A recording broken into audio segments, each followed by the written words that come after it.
Welcome back, students. In this volume 2, this is the volume 2 video of your chapter verbs, okay? So, in previous video, we completed all these exercises, and now let us do further things and learn further things. First one at your screen mentioned is phrasal verbs. Okay, now you will be learning in detail what is phrasal verbs. ठीक है, phrase क्या होता है आपने पढ़ा है class 5th में starting के चैप्टर्स में. एक ऐसा सेंटेंस जो आधा अधूरा मतलब बताता है. और वर्ब्स क्या होता है? वर्ब्स तो आप जानते ही हैं क्या होता है, एक्शन वर्ड्स. ठीक है, वर्ब्स को हम एक्शन वर्ड कहते हैं. This I don't have to write. Read these sentences. Let's read these sentences. First one. Look out. There's a car coming at high speed. Second. The children reached late for practice because the car broke down. In these sentences, the phrase look out means be careful, and the phrase broken down means stopped working. They are called phrasal verbs. तो देखिए phrasal verbs क्या होते हैं. ये कुछ words को मिलाकर बनते हैं और जैसा इनका मतलब दिखता है वैसा इनका मतलब असल में नहीं होता. तो लुक का मतलब आप जानते हैं देखना होता है, आउट का मतलब बाहर होता है. तो जब ये एक साथ मिल जाते हैं, ठीक है, तब इनकी मीनिंग हम अलग इनका मीनिंग हो जाता है, जो कि बी केयरफुल इसका मीनिंग है. लुक आउट मतलब बी केयरफुल. ये एक फ्रेजल वर्ब बन जाता है. ठीक है, तो फ्रेजल वर्ब कैसे बनते हैं? आपके वर्ब से और किसी प्रेपोजिशन से. ठीक है, see what is written further. Phrasal verbs have meanings different from the verbs and preposition or adverbs that form them. तो preposition plus verb या adverb plus verb बन से आपका phrasal verb बनता है. ठीक है, तो कैसे बनता है phrasal verb? I am writing PV for phrasal verb.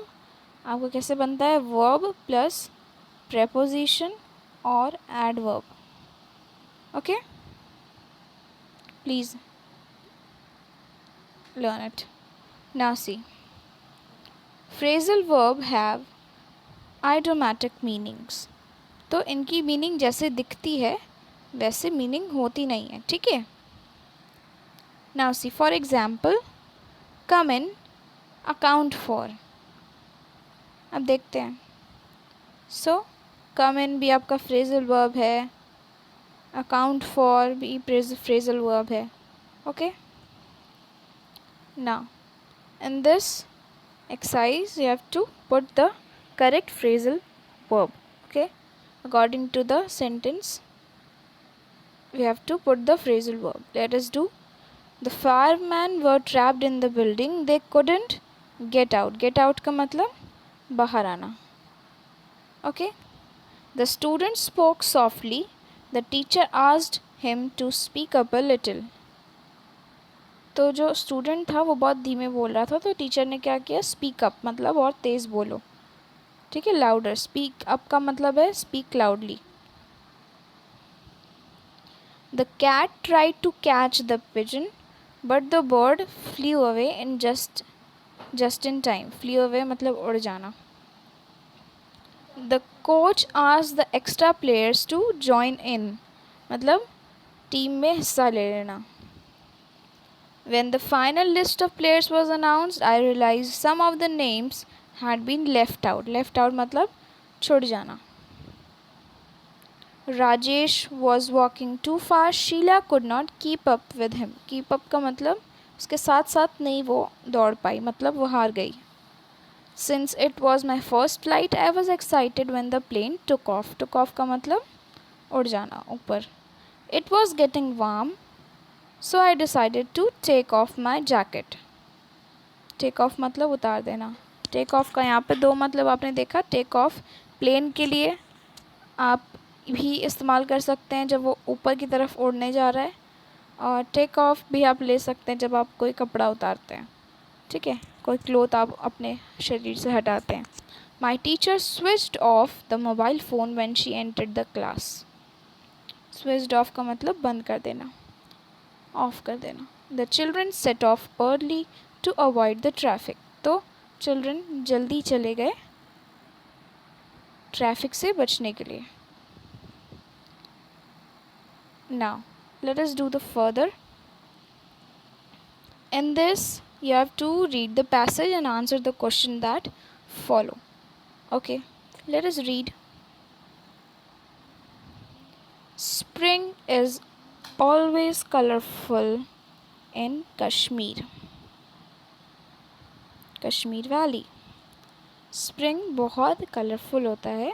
Spring का जो सीज़न होता है कश्मीर, आप जानते हैं कश्मीर वैली, कश्मीर जो जगह होती है वहाँ पर स्प्रिंग बहुत कलरफुल हो जाता है। कैसे? Tiers of yellow mustard fields are lined by green leaved poplar and chinar trees. तो येलो मस्टर्ड फील्ड्स, मस्टर्ड मतलब आपका वो सरसों होता है, ठीक है, सरसों का पूरा जो खेत होता है, और फिर उसमें आपका येलो फ्लावर्स और ग्रीन लीव्स, और फिर चिनार ट्रीज़ की वजह से वहाँ पर बहुत सुंदर कलर हो जाता है। आप देख रहे होंगे यहाँ पर।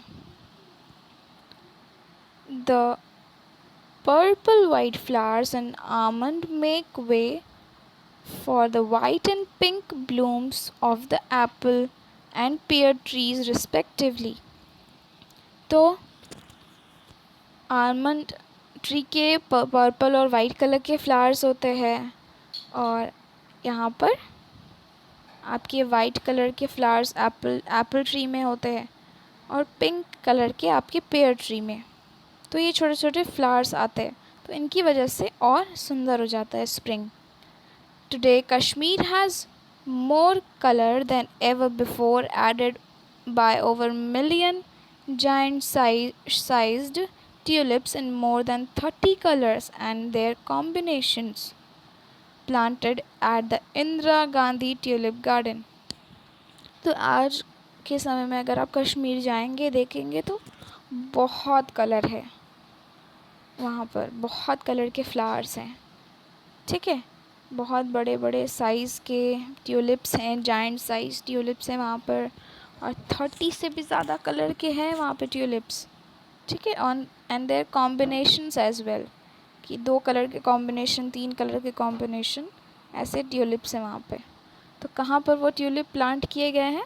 इंदिरा गांधी ट्यूलिप गार्डन में वो प्लांट किए गए हैं। Okay, many of the tulips, let me zoom it.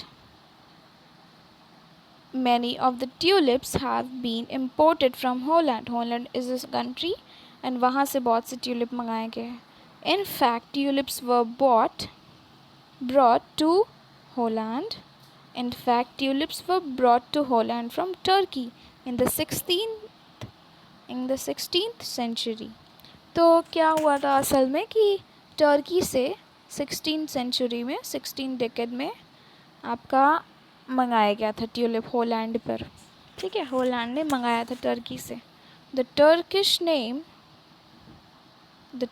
Name for tulips is tulbend, meaning muslin and gauge.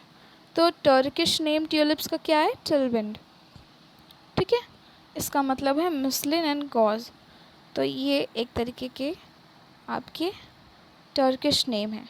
Okay, now let us do the exercise. Choose the correct answer. Okay, Kashmir has become more colorful because of the, we have studied now, tulips. Tick the correct statement. The tulips were imported from Turkey for the garden. Tulips were originally grown in Turkey. Tulips are soft to touch. Okay, tulips were imported from Turkey for the garden. तो garden बनाने के लिए कहाँ से import हो गया था? Turkey से। ओके,